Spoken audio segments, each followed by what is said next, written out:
E-cigarettes are a safe alternative to smoking traditional cigarettes. And I'm going to say false just because we just did this whole report on this last week. You False. are correct. Yeah. That is absolutely false. That is false. So the word safe is a very relative word, right? So people that smoke e-cigarettes do have less of a cancer risk over their lifetime than people that smoke traditional cigarettes. Traditional cigarettes, you're looking at about 17%. E-cigarettes, about 5%. The general population, about 2%. However, this is the caveat. This is the thing. People that smoke e-cigarettes tend to be younger, and so they develop cancer at a younger age. Also, people haven't been smoking e-cigarettes that long, so they don't have a lot of a track record. So we don't know ultimately where this is going to take us. So people were smoking e-cigarettes as an alternative to regular cigarettes. If you're doing that as an approach to step down to get away from no smoking, good thing to do. But if you're smoking e-cigarettes just because you want to smoke e-cigarettes and you think there's less of a health risk, that is not the case. There's still a larger cancer risk. There's a risk of emphysema, COPD, asthma, lung scarring, all kinds of things. Yeah. So it is not an alternative at all. Okay. So would you tell your patients just quit cold turkey? Is that the best route?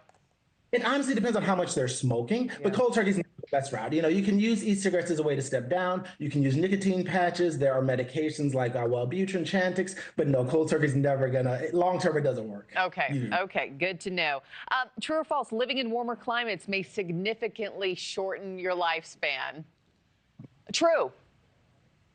I hope our snowbirds are sitting down because this is true. This is true. So they actually did research that found that when you live in a warmer climate, you shorten your lifespan by about 2 to 3 years. Now, when we say you shorten your lifespan, what that basically means is there's two types of ages that we look at as doctors. We look at chronological age, which is how long you've been on the planet Earth.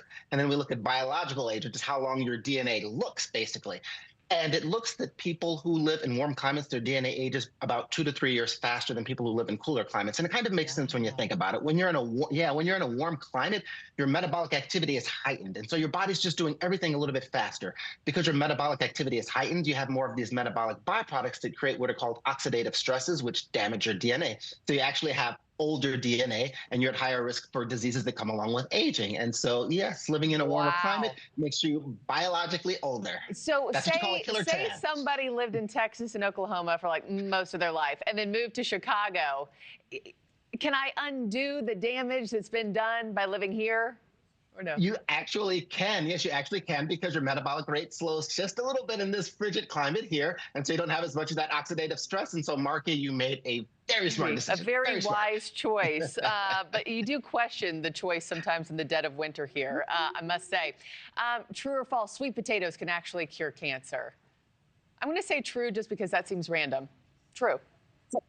You're learning our game. So this is true. So they have found that sweet potatoes, now we've known for a while that sweet potatoes are a superfood, right? They've got antioxidants. So they're good for joint pain, arthritis, inflammation, heart health, gut health, dementia prevention. They're good for all types of things, right? So sweet potatoes are a superfood. But sweet potatoes also have bioactive ingredients in them that actually, what Dr. J was just talking about, reduce oxidative stress. And specifically, it is the roots and the stems and the leaves of the sweet potato.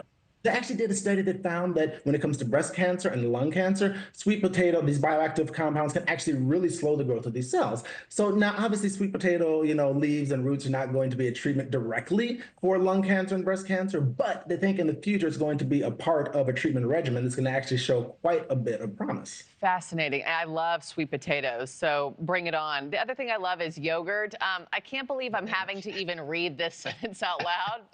But I will do it. I will take one for the team. Eating yogurt has been scientifically proven to increase a person's sex appeal. I'm going to say, this is so ridiculous. I'm going to say true. True. This is actually true. It's the fermented dairy on your breath that makes you irresistible. No. Actually, what the research has shown is it's, again, the probiotics, right? So there's this yogurt out now called Coconut Cult, basically. And everybody's saying on social media that when they eat Coconut Cult, they look and feel sexier. Coconut and there's Cult, actually some science, as in C-U-L-T? Coconut Cult. Okay. Yeah, and then you really love coconut so much that you're in a coconut cult. And so basically what the research has shown is when you eat yogurt or anything that's got probiotics in it, but especially if it hasn't been pasteurized like this particular one, you get just a ton of these probiotics in your gut. When you've got these probiotics in the gut, you've got a really healthy gut, and so you have less generalized inflammation, so you get less inflammation-related skin damage. Additionally, you actually are able to absorb things like omega-3 fatty acids, biotin, vitamin C, vitamin E more effectively, so you can make more collagen that makes your face look fuller, makes it look less wrinkled, and you actually make also a lot of serotonin and dopamine, which increases blood supply to the face. Thanks for watching, everybody. Go to joinnn.com to find NewsNation on your television provider. Also, don't forget to click that red subscribe button below to get more of NewsNation's fact-driven, unbiased coverage.